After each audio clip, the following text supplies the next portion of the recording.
Shalom, shalom, bonjour peuple de Dieu. Bienvenue dans une heure d'enseignement, notre nouvel espace où ensemble nous allons écouter la parole du Seigneur, où nous allons parcourir cette écriture, cette parole qui nous donne la vie, cette parole qui nourrit nos esprits, cette parole qui nous donne de croître harmonieusement, afin que nous soyons équipés et que nous soyons prompts à toute bonne œuvre.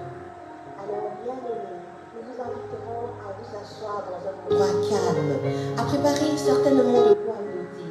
L'homme de Dieu tout à l'heure reviendra et ensemble, nous allons développer sur ce thème. Il faut que ces choses arrivent. Mais quelles étaient ces choses? De quoi Jésus parlait-il? Est-ce que c'était un événement particulier? Est-ce que ce n'était qu'un seul événement? Est-ce que c'en était plusieurs? Alors ensemble, nous allons vous inviter où vous êtes. Nous allons élever la voix. Nous allons préparer nos cœurs. Nous allons dire Éternel, Père et Maître de nos vies. Tu pouvais dire à Jésus que ce livre de la loi ne s'éloigne point de ta bouche. Aie soin de le méditer jour et nuit. Alors, Éternel, pour cet instant particulier où nous venons au pied de ton trône, où nous venons, Seigneur, dans ta présence, oh Dieu, écoutez ce que tu as préparé. Écoutez, oh Éternel, cette parole que tu as déposée, Seigneur, dans le cœur de ton serviteur. Nous nous disposons et nous te disons, Maître, laisse que cette parole atteigne la cible, que tu parles réellement à une vie, qu'une vie soit transformée, que tu rajoutes quelque chose de nouveau, et que ceux-là qui vont se connecter au Père éternel repartent nourris, repartent rassasiés, ô notre Seigneur, pour la seule gloire de ton nom, ô Jéhovah. Pour la seule gloire de ton nom, ô Jésus. Nous disposons de toi, notre Maître, et nous voulons t'élever encore ce court instant, te chanter encore, ô notre Dieu, te dire Père, Père, pas une seconde sans toi, pas une minute sans toi, mais en cette heure, ô notre Dieu, nous nous disposons encore totalement pour la seule gloire de ton nom, Jésus. Alléluia. Si le vent souffle fort, si la barque t'entraîne, n'aie pas peur de la mort. Si la barque t'entraîne, n'aie pas peur de la mort. Si la mer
chaîne. Vous êtes au bon lieu.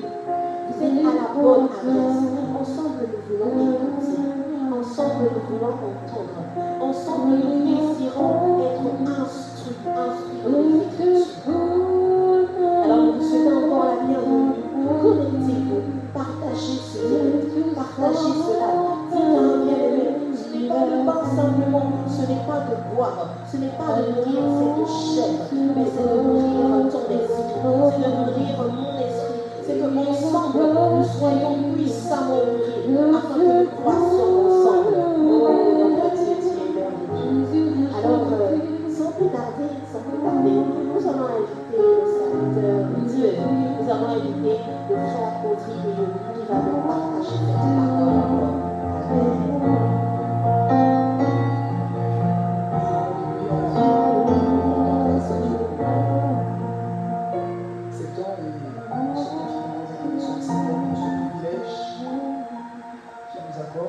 Nous saluons les bénédictions qui nous sont croire de partout dans le monde.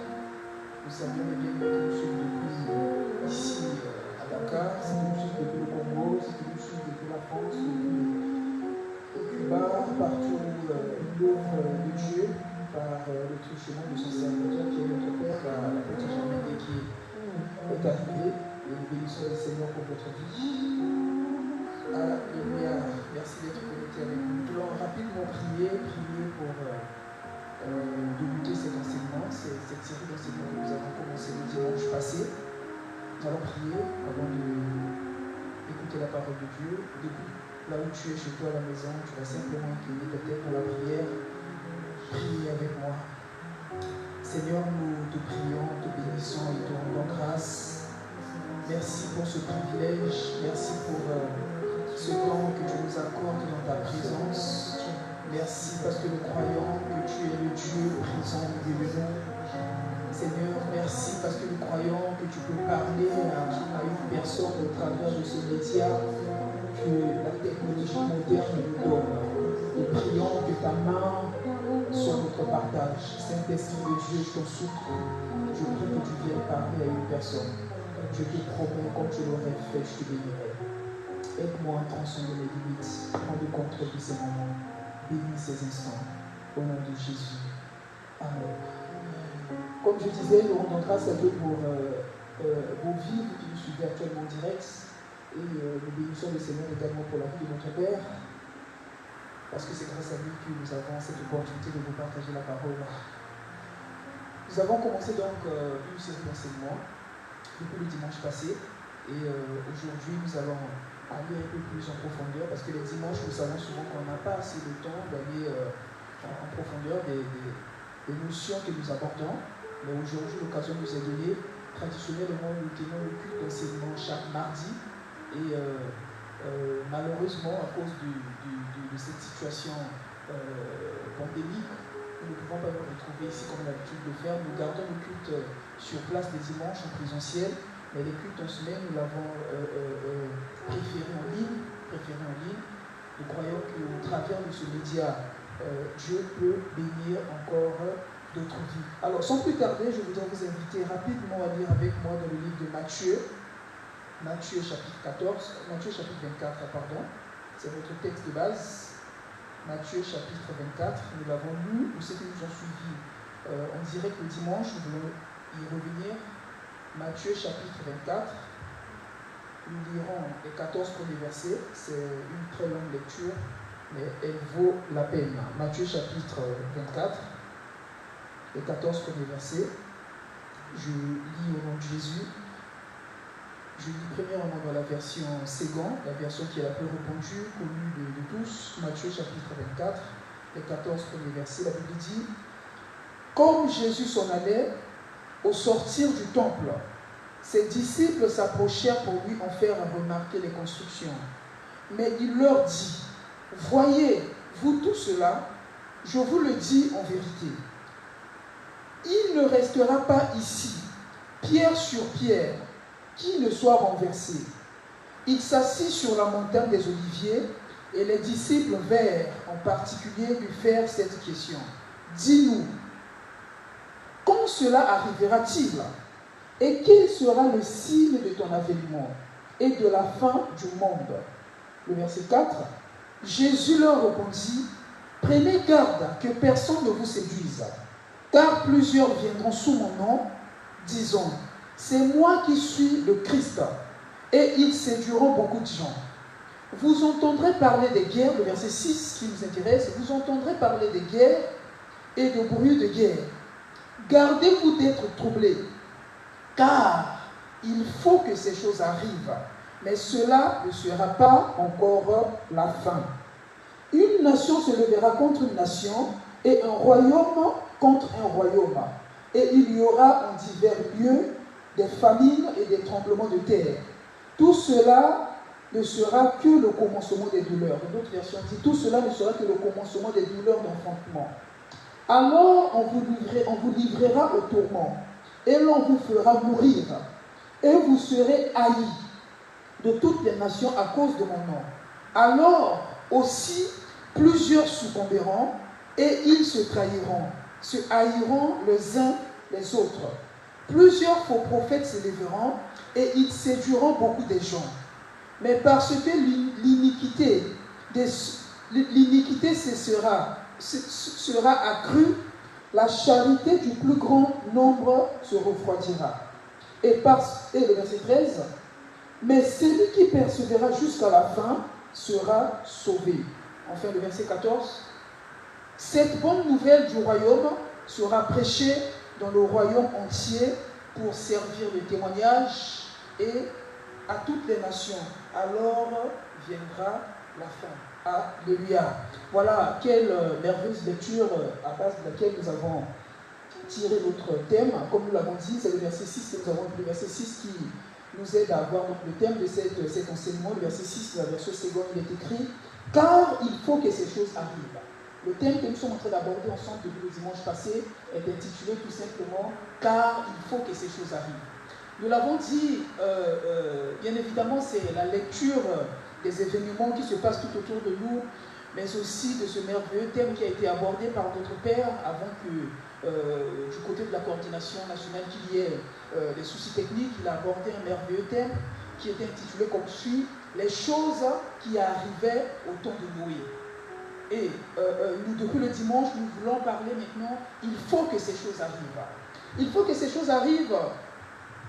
C'est une réponse à Jésus lors d'une question que les disciples lui ont posée. C'était, nous l'avons dit, le verset 1, la Bible nous dit que quand Jésus s'en allait en sortie du temple, ses disciples s'approchèrent pour lui faire remarquer les constructions. Et la même portion, moi j'ai aimé, je l'ai lu encore dans Luc. Luc, écoutez ce que Luc dit. Luc 21, la Bible dit...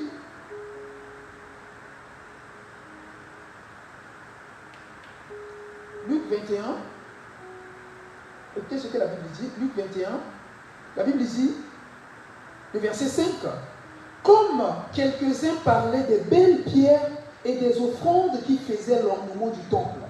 Vous voyez, nous l'avons dit, ici, cette portion d'écriture, cette histoire, nous sommes donc, c'est la dernière apparition de Jésus dans le temple de Jérusalem. Et pour les disciples, ils ne comprenaient pas la lecture des événements. Ils ne savaient pas que Jésus devait faire la toute dernière apparition dans le temple. Et après cette apparition, il y a des événements plus douloureux qui devaient arriver dans la vie de Jésus. Bien évidemment, ces événements devaient arriver afin que vous et moi, nous puissions être sauvés aujourd'hui.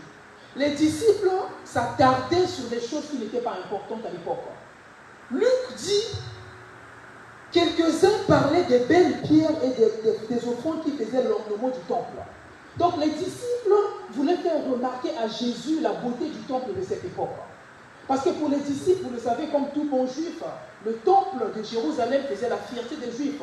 Le temple de Jérusalem, c'était ça qui faisait, si vous voulez, la beauté, c'était un joyau que les peuples juifs pouvaient montrer à tous les autres peuples. Comme je pouvais encore le rappeler le dimanche, pour ceux qui nous ont suivis, je veux dire que si à cette époque, donc, le tourisme était suffisamment avancé comme aujourd'hui, tout ce qui venait de l'étranger arrivé en Israël à l'époque était automatiquement invité pour aller visiter le temple de Jérusalem. Mais au milieu de cette question sortira un enseignement j'ai envie de dire, un bel enseignement auquel nous voulons nous attarder tout au long de cette série d'enseignements.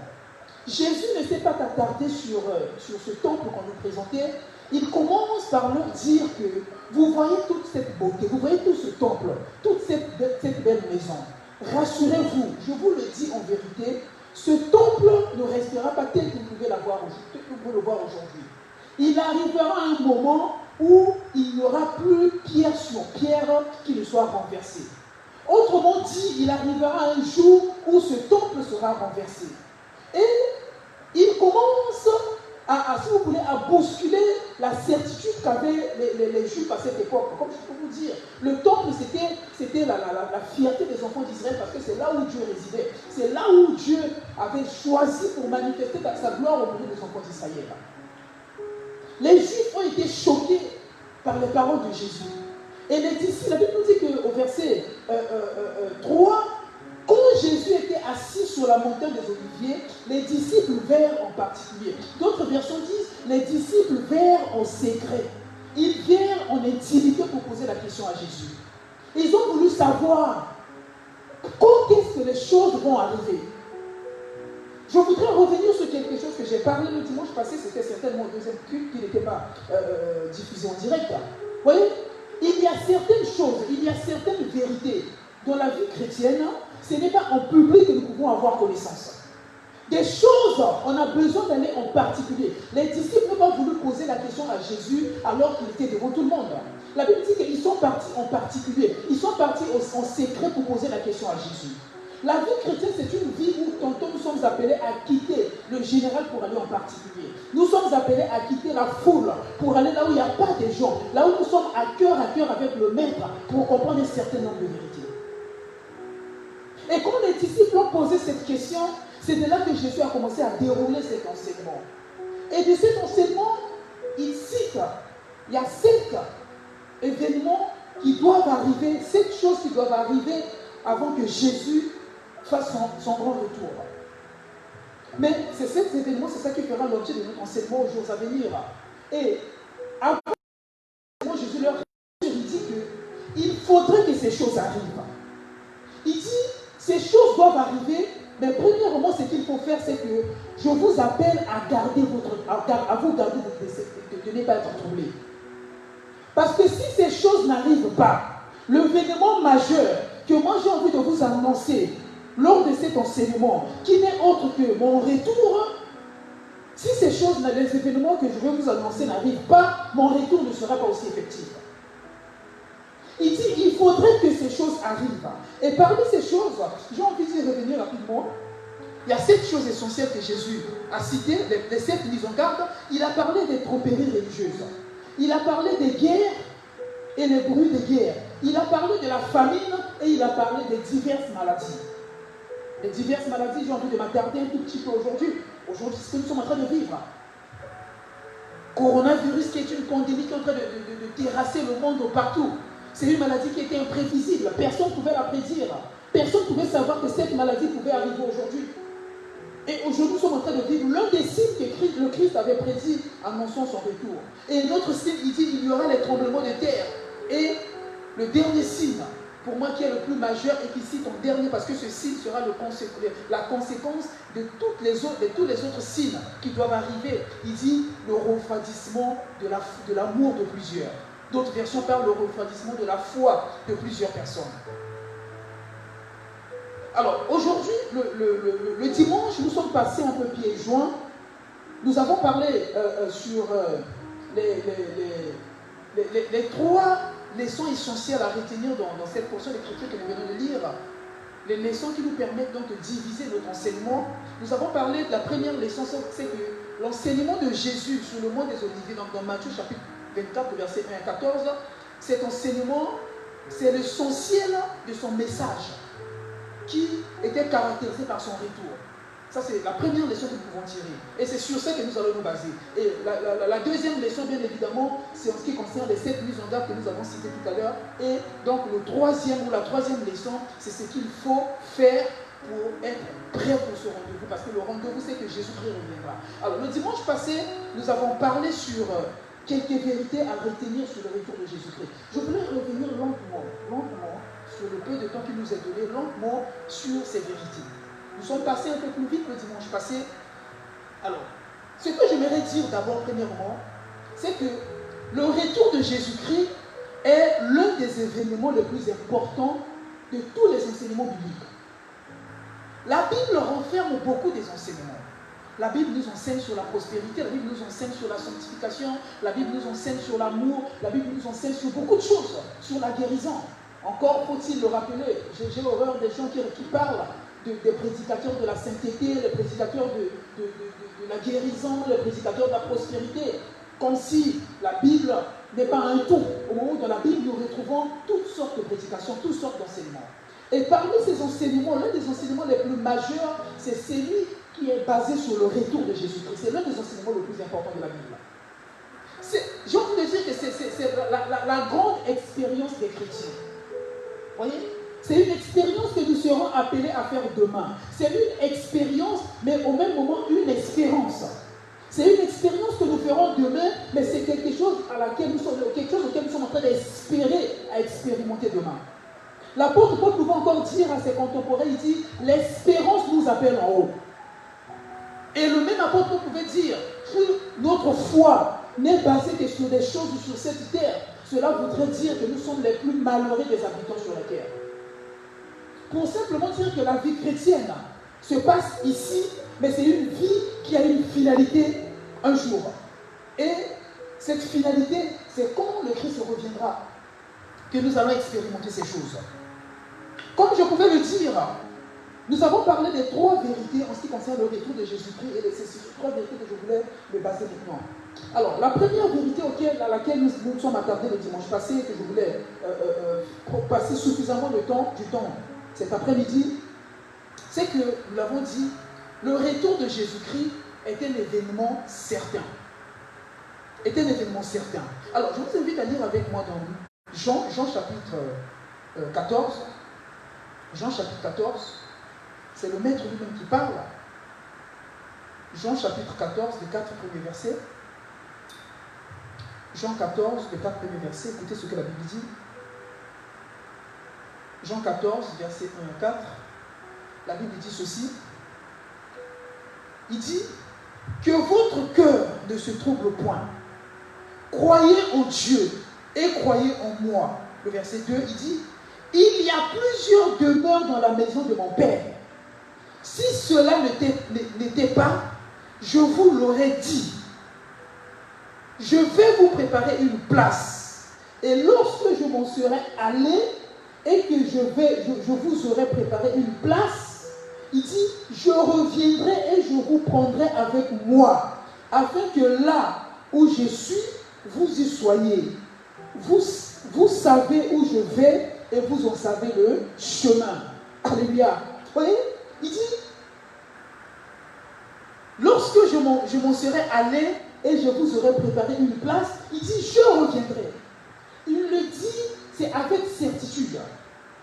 Il ne dit pas que je partirai un moment de temps en temps.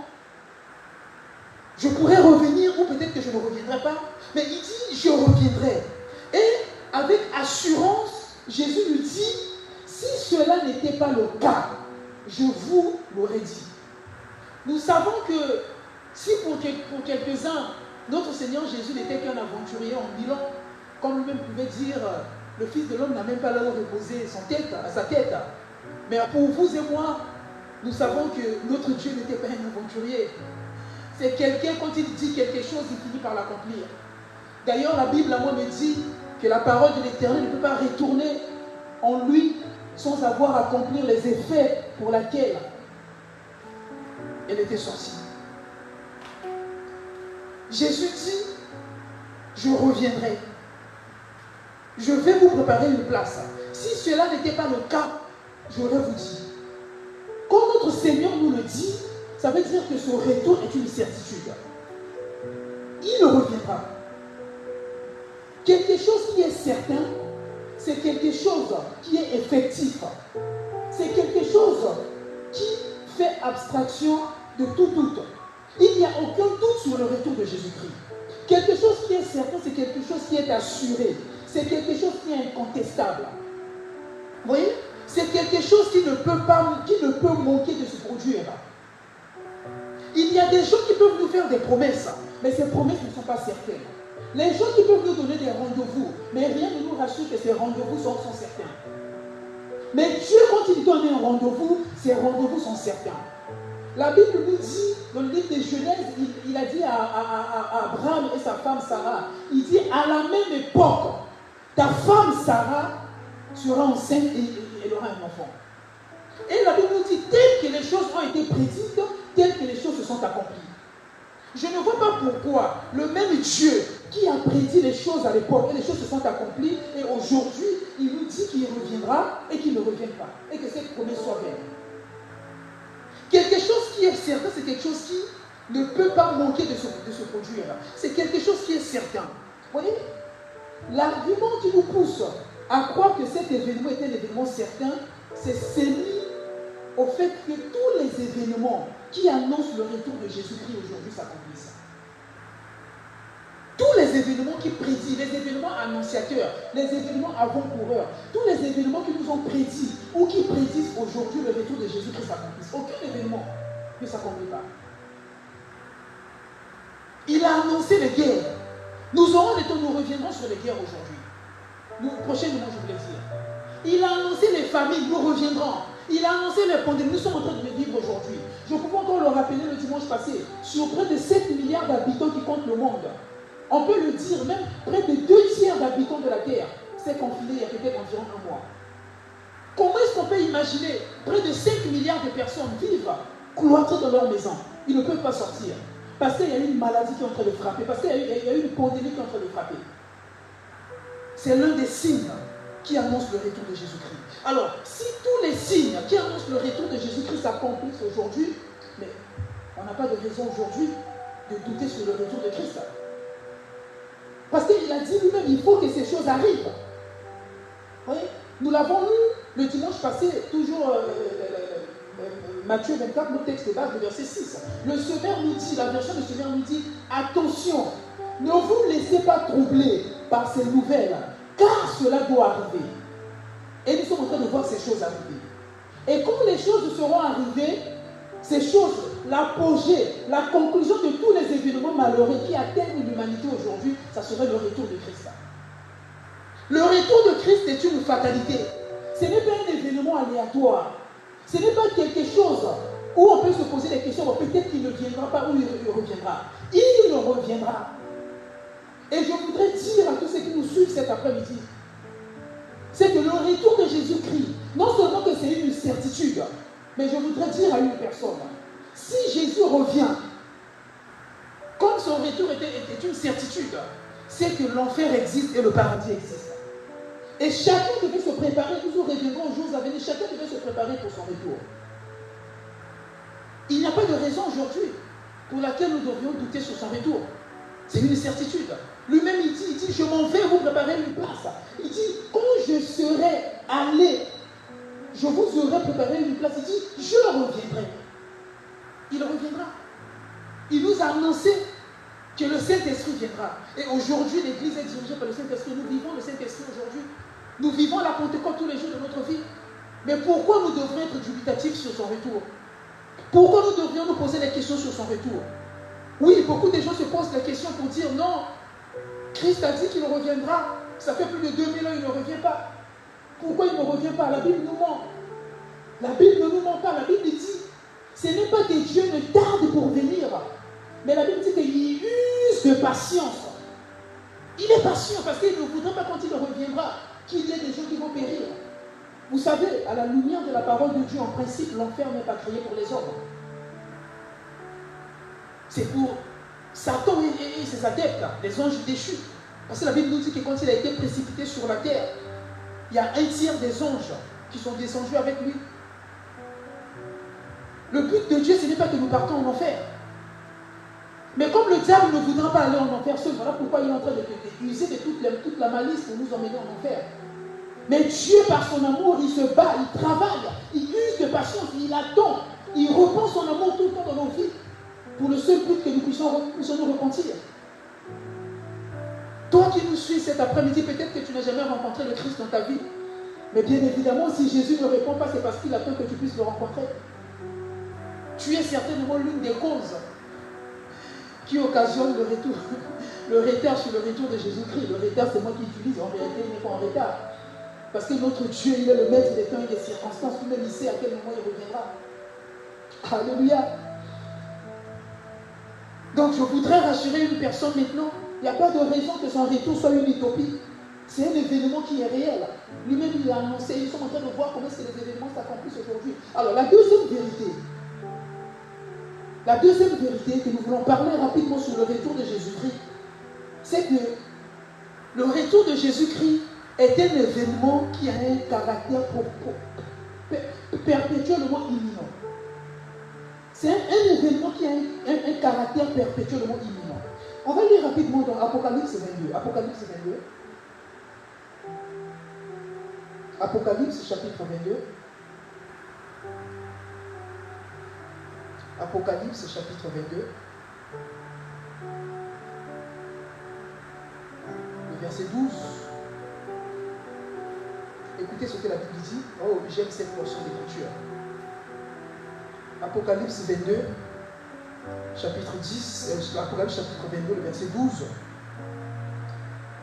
Je lis dans la version seconde, la Bible dit, c'est Jésus qui parle, il dit, voici, je viens bientôt, et ma rétribution est avec moi, pour rendre à chacun selon ce qui est son œuvre. Nous sommes en train de parler du caractère perpétuellement imminent du retour de Christ. Vous voyez, le mot bientôt signifie dans peu de temps. Donc on ne connaît pas le temps, mais le temps est peu. Le mot bientôt signifie dans un futur proche. Je reviendrai sur les différents temps de futur tout à l'heure. Dans un futur proche. Le mot bientôt veut dire en un court instant. Donc pendant que je suis en train de prêcher, c'est possible que Christ revienne maintenant. Pendant que tu te retrouves dans un bar en train de boire une bouteille, je ne sais pas de quelle boisson, je n'ai même pas envie de faire la publicité maintenant, Jésus-Christ peut revenir. Pendant que tu es en train de faire quelque chose de mal, Jésus-Christ peut revenir à ce moment. Parce que le mot bientôt ne nous fixe pas sur la durée. Le mot bientôt veut simplement dire que c'est dans peu de temps. Peu de temps peut être une seconde. Peu de temps peut être 3 minutes. Parce que le temps, c'est l'espace qui divise, qui sépare un instant à un autre. Or, l'instant peut être une seconde, parce que vous conviendrez avec moi que 12h45 minutes 30 secondes n'est pas 12h45 minutes 40 secondes. Même 31 secondes, ce n'est pas la même heure. C'est 2 heures différentes. Ce n'est pas pour rien que quand on fait par exemple un procès verbal lors des conseils d'administration ou des assemblées générales, c'est important de préciser l'heure de la fin de la réunion. On doit préciser l'heure, on doit préciser la minute. D'autres vont même très loin à préciser les secondes. C'est important, l'heure à laquelle on a arrêté la réunion. Parce que les choses qui seront dites après la réunion ne seront pas prises en compte. Donc, quand la Bible dit que Jésus-Christ revient bientôt, cela veut dire que son retour se fera dans peu de temps. C'est imminent. Voilà. J'ai consulté d'autres versions plus dynamiques, toujours pour cette portion d'écriture. D'autres versions dynamiques pour Apocalypse 22, 12. La première version, c'est la version de Maître de Sassi. Écoutez ce que cette version dit. Cette version dit, je vais revenir bientôt. La version seconde dit, voici, je viens bientôt. Mais ici, la Bible dit, je vais revenir bientôt. Vous voyez, ici, l'auteur de cette version utilise un temps de conjugaison qu'on appelle par le futur proche. Vous voyez qu'il y a dans les temps de conjugaison, parmi présent, futur, passé, passé simple, passé composé, plus que parfait, autre tout. Donc le temps futur aussi est divisé en 3 temps. Il y a futur proche, il y a futur simple et futur antérieur. Quand je te dis que je vais arriver et je te dis que j'arriverai, c'est 2 temps différents. C'est toujours le futur, mais il y a un qui est futur proche et un qui est futur simple et un autre qui peut être un futur antérieur. Et ici, quand la Bible dit, la version de Maître Sassi dit, je vais venir bientôt, c'est un futur proche que cet auteur est en train d'utiliser. Ici, la Bible n'a pas dit, je viendrai bientôt ou je reviendrai bientôt. S'il avait dit, je reviendrai bientôt, ça peut être un futur simple. S'il dit, quand je serai venu, ça devient un futur antérieur. C'est un futur, mais qui est un peu loin. Mais ici, on est en train d'utiliser un futur qui est proche. Ce qui veut nous dire que cet événement a un caractère imminent. C'est quelque chose que nous pouvons vivre à tout moment. Vous voyez? Une autre version dynamique que j'ai consultée, la version André Chouraki nous dit ceci. André Chouraki dit, voici, je viens vite. Alléluia. Il dit, je viens vite. Ça veut dire quoi? Que Jésus-Christ s'empresse de venir. C'est imminent son retour. Quand nous appelons quelqu'un, nous voulons que la personne vienne à l'immédiat, nous lui dirons de venir vite. Et la personne viendra à l'immédiat. Et c'est ce que André Chouraki traduit dans cette portion d'écriture de l'Apocalypse 22:12. Il dit, voici, je viens vite. Vous voyez? Et il y a des versions anglaises qui sont plus compréhensibles pour cette portion d'écriture. Écoutez, c'était la version King James. King James reprend pratiquement la même expression qu'André Chouraki en anglais. Il dit, behold, I come quickly. Vous voyez? Quickly, donc très vite. Vous voyez? I come quickly. Je viens très vite, très vite. Ils sont presque pour venir vite. Alors, il y a une autre version que j'ai trouvée plus dynamique en anglais, c'est la version New Living Translation. Il dit, see, I'm coming now. I'm coming now. Vous voyez? Si nous traduisons cela en français, on fait un peu d'anglais, c'est toujours important. Vous voyez? Nous disions à l'époque, je vais faire les cours d'anglais parce que je n'irai pas en Angleterre. Et là, maintenant, on se rend compte que l'Angleterre vient vers nous. Parce que la version la plus dynamique, la plus expressive que moi j'ai trouvé la plus explicite, c'est la version anglaise. New Living Translation. Il dit, see, I'm coming now. Comment on peut le traduire? Oui, I'm coming now. Déjà coming now, on a deux mots. Now veut dire maintenant. Alors, coming, pour ceux qui ont quand même assisté à ce cours d'anglais, comme moi ce jour-là, quand un verbe a le suffixe ing, ça veut dire quoi? Ça veut dire que l'action se consomme maintenant. Vous voyez? Quand moi je veux aller dormir, je dirais I'm going, donc je vais maintenant. Je vais maintenant. Il vient pour montrer que l'action se fait à l'immédiat. Donc cette version qui dit, il dit, si, donc voici, I'm coming now, donc je viens maintenant. Je suis en train de venir maintenant, si je peux parler littéralement. C'est quelque chose d'imminent. Ce retour a un caractère imminent. Alors, pourquoi nous sommes en train d'insister sur ce caractère imminent? Parce que il y a des gens qui disent, oui, il va revenir, on ne sait pas quand est-ce qu'il reviendra, je peux vivre sur la terre et autre chose, je mourrai. Oui, il peut arriver que tu meurs, que tu ne reviennes, que Jésus ne revienne pas pour dire que tu es vivant, c'est possible. Mais ce qui est sûr, ce caractère imminent est perpétuel. Ce caractère imminent était effectif à l'époque de l'Église primitive. Ce caractère est effectif à notre époque. Vous voyez? Je pouvais encore rappeler le dimanche passé que l'expression Jésus revient bientôt ne sera jamais conjuguée au futur. On ne dira jamais Jésus reviendra bientôt, c'est impossible. On dira il revient bientôt. Hier on l'a dit, aujourd'hui on l'a dit, demain on le dira. Vous voyez? Pourquoi nous devrions enseigner, insister sur le caractère imminent? C'est parce que dans le livre de Luc, chapitre 12, de verset 37 à 48, Jésus lui-même insiste sur ce caractère. Dans Luc 12, 37, 48, on n'aura pas le temps de dire tout ce passage. Jésus insiste sur ce caractère. Il insiste. Il insiste que nous puissions l'attendre en permanence. Cette attente doit être permanente. Chaque fois que nous revenons, nous devons avoir l'idée qu'aujourd'hui, je vais aller travailler, je vais aller à l'école, je vais aller étudier, je vais aller chercher l'argent. Mais pendant que je cherche l'argent, Jésus peut revenir. Je me rappelle encore de ce frère, il y a quelques années, qui disait, non, ma prière, c'est, je demande à Dieu de ne pas revenir avant que je me marie.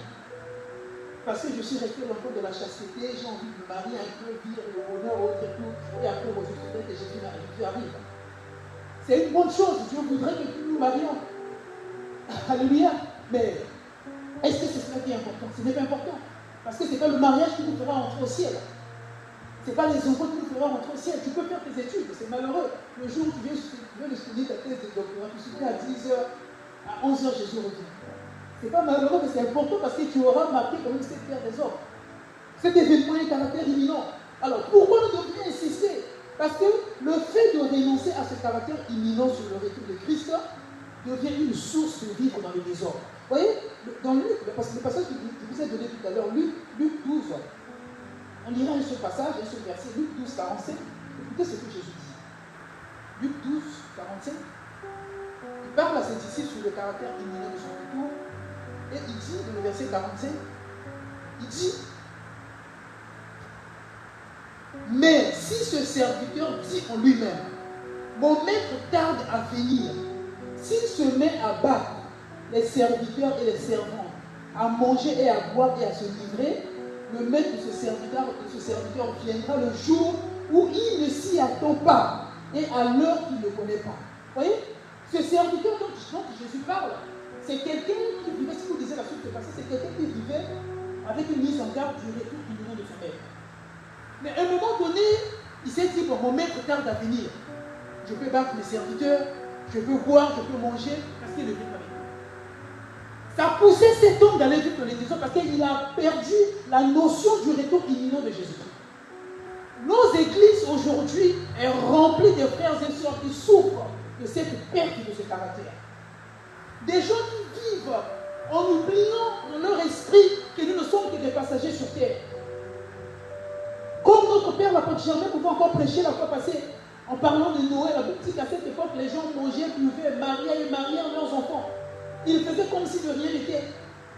Et pourtant, à leur époque, ils n'avaient pas l'annonce sur le retour de Christ. Mais nous vivons avec l'annonce. Nous vivons comme au temps de Noé. Nous faisons des choses comme si rien n'était. Nous vivons sur la terre, c'est comme si ce monde restera éternel. Nous oublions que nous avons une promesse permanente qui plane au-dessus de notre tête. Nous avons une espérance qui nous appelle, une espérance qui nous attend. À force d'oublier que le retour de Christ est imminent, nous nous livrons à tout. Nous faisons tout, sauf rien. Oui. Peut-être que comme moi, tu as déjà écouté cette phrase. Je suis encore jeune. Je peux me livrer à toutes sortes de péchés. Je peux faire ce que je veux. Je peux vivre dans la fornication. Je peux boire. Je peux voler. Je peux aller au boîte de nuit. Je peux faire tout ce que les autres jeunes font. De toute façon, Jésus revient bientôt. J'aurai le temps de me repentir. C'est parce que nous avons perdu cette conception que son retour a un caractère imminent. C'est quelque chose qui ne tarde pas. Et quand il reviendra, nous ne saurons pas. Ici, Jésus dit, ce maître de ce serviteur viendra le jour où il ne s'y attend pas. Quand il reviendra, personne ne saura. Ça sera un jour où on ne s'attend pas. Ça sera une heure où on ne s'attendra pas. Personne ne connaît. Et ici, il le mettra en pièces et lui donnera sa part avec les infidèles. Vous voyez, la récompense quand on vit avec la mentalité que Christ ne revient pas imminemment.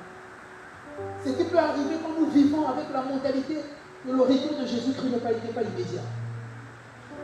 Et un autre caractère, une autre vérité en ce qui concerne le retour de Jésus-Christ, c'est que le retour de Christ est un événement certain, certes, voire même imminent, tel que nous venons de voir, mais c'est un événement dont la date n'est pas connue. En répondant à ses disciples dans Matthieu chapitre 24, verset 36, Jésus dit à ses disciples, il dit, personne ne connaît la date du retour.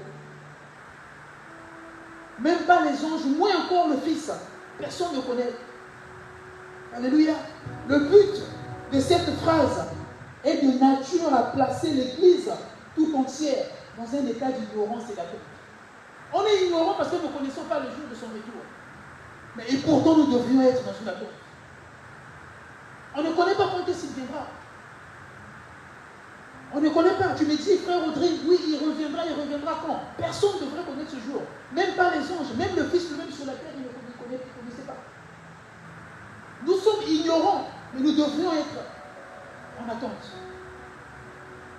Nous devrions être en attente. Vous voyez? Le fait d'être ignorant et de ne pas être en attente conduit beaucoup de gens dans la perdition. Tel qu'on peut encore lire dans la parabole des 10 vierges dans Matthieu 25. Dans Matthieu 25, quand Christ parle de 10 vierges, j'aime cette portion, nous y reviendrons certainement prochainement. La Bible dit, comme le coup tardait, toutes s'assouplir. Comme on ne connaît pas l'heure, le coup tarde, on dit, écoute, on va tous dormir. Nous sommes à une époque où toute l'Église vit une période d'assouplissement. Vit une période d'assouplissement. Je peux encore le rappeler le dimanche. Le retour de Christ est devenu comme un mythe dans nos églises. Je ne cesserai de bénir le Seieur pour notre Père qui n'a cessé d'en parler. Il est revenu sur cet enseignement lors des moments de confinement. Nous sommes dans un assouplissement terrible. On n'en parle plus. On a oublié le fondamental. On a oublié ce qui est essentiel. Voyez? Le but de cette réponse à Jésus, en disant que personne ne connaît le jour, à ses disciples, est de les mettre dans un état de veille permanente. Parce que si on connaissait le jour, si Jésus pouvait dire que non, je reviendrai en 2030, on devait tous se préparer. Moi, je me rappelle, à l'époque, quand on écoutait ce monde de loin, l'année l'an 2000, on disait non, avant de rentrer en l'an 2000, le monde va s'arrêter, ça serait un nouveau monde, ça serait la fin du monde. Il y a des gens, la nuit du 31 décembre 1999, à la veille de l'an 2000, sont partis se repentir de tous leurs péchés. Ils ont même porté des robes blanches. Vous voyez? Ils ont fait une grande repentance. Ils ont demandé pardon à Dieu. Dieu pardonne-moi de tous mes péchés. Malheureusement pour eux, nous sommes en l'an 2020 aujourd'hui. Et aujourd'hui, comme ils n'ont pas de date, comment est-ce qu'ils se comportent ces gens-là? Qui ont vécu la sanctification momentanée, la sanctification d'un temps, parce qu'ils croyaient que Christ devait revenir à cette période. Donc son retour n'est pas connu. Nous sommes appelés à vivre une veille permanente. Nous attendons quand est-ce qu'il viendra, on ne sait pas. Mais nous sommes prêts parce qu'il reviendra. Alors rapidement, avant de terminer, la quatrième vérité laquelle nous allons nous arrêter, c'est que nous l'avons dit la fois passée, le retour de Christ n'est pas la fin du monde. On n'y reviendra pas maintenant. Il n'est pas dit que si Christ revient pour prendre son église, ce monde va cesser. Non. Il y a tout un mystère. Il faut arriver à faire la différence entre l'enlèvement et l'apparition. Il y a eu une première venue et une seconde venue. La première venue de Christ, c'est là où on parle de l'enlèvement. On ne le verra pas, il ne mettra pas son pied sur la terre. Il revient et il va rester dans les airs. Vous voyez? C'est donc 1 Thessaloniciens chapitre 4, le verset 13 et 18 nous parle. Il sera suspendu dans les airs. La Bible dit que les morts en Christ qui vont rester premièrement et nous les vivants, nous serons attirés par l'attraction. Il y aura une sorte d'aimant. Vous voyez? J'ai envie de dire, cet aimant, c'est le Saint-Esprit. Christ en haut, nous serons attirés par des mots et nous partirons. Donc ceux qui n'auront pas cet aimant vont rester. Mais il n'est pas dit que dès qu'il reste, ce monde sera roulé comme la Bible dit, comme un vieux manteau, que le monde va cesser. Non. Dès que le Christ sera enlevé, c'est alors que nous allons vivre, ceux qui vont rester vivront la grande tribulation. Où le diable sera relâché sur la terre. Parce que la seule chose qui empêche le relâchement de Satan sur la terre, c'est l'Église. Dès que l'Église sera enlevée, c'est là où Satan sera relâché sur la terre. Et nous, l'Église, nous allons monter partir avec Christ. Et il y aura une seconde venue, là on parle, parce que la seconde venue c'est l'apparition. Il y a une expression théologique, on parle de la prophétie. Quand il reviendra, où il mettra son pied sur le mont des Oliviers. La seconde venue, il mettra son pied sur le mont des Oliviers. Et là où nous le verrons, ceux qui vont rester le verront quand il reviendra. Et il sera accompagné de ses fidèles. Nous reviendrons quand le mois prochain. Donc si toi tu ne te prépares pas pour le retour de Christ, qui est imminent, sache bien que c'est la grande tribulation qui s'ouvre à toi. Si l'Église ne se prépare pas pour le retour de Christ, elle en peut se préparer pour vivre la grande tribulation. C'est là où on nous dit que ça serait compliqué. La Bible dit que les gens auront leur argent pour acheter, mais ils ne pourront pas acheter parce que pour acheter, il faut baptiser avec le Dieu, il faut avoir la marque de la bête. Vous voyez, je peux encore suivre un film illustratif sur la grande tribulation. Ce jour-là, je me suis dit, Seigneur, préserve-moi du mal, je n'ai pas envie de pécher, parce que je ne souffrirai pas vivre ces choses. Préserve-moi du mal. On vient le matin comme ça, on frappe à ta porte. Bon, toi, tu croyais en Christ? Oui, je crois en Christ, je suis chrétien. On va te trouver un œil.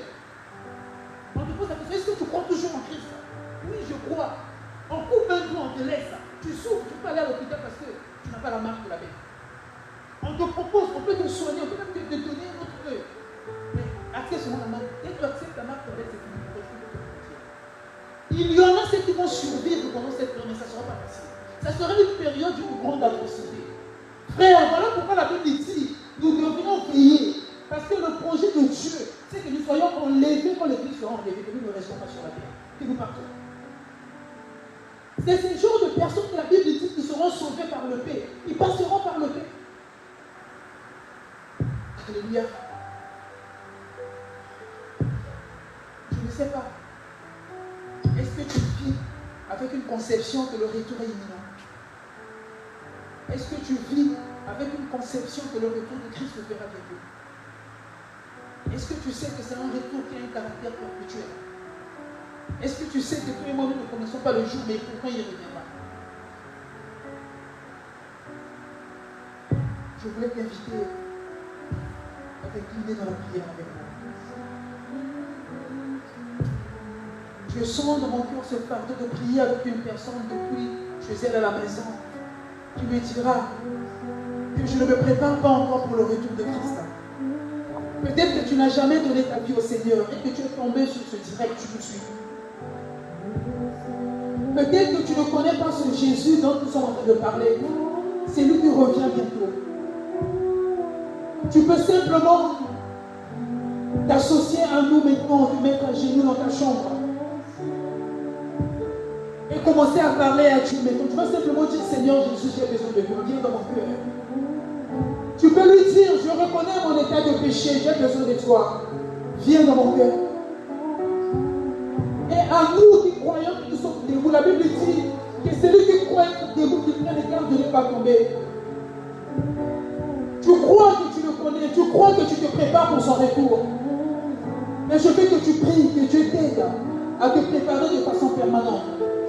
La Bible dit que ceux qui se sanctifient davantage, se sanctifient plus.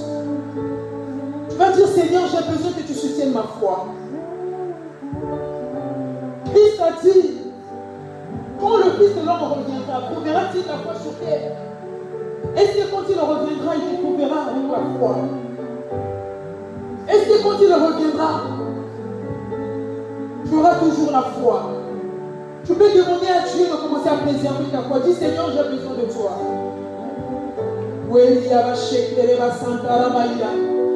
Même depuis chez toi à la maison, tu peux prier avec nous.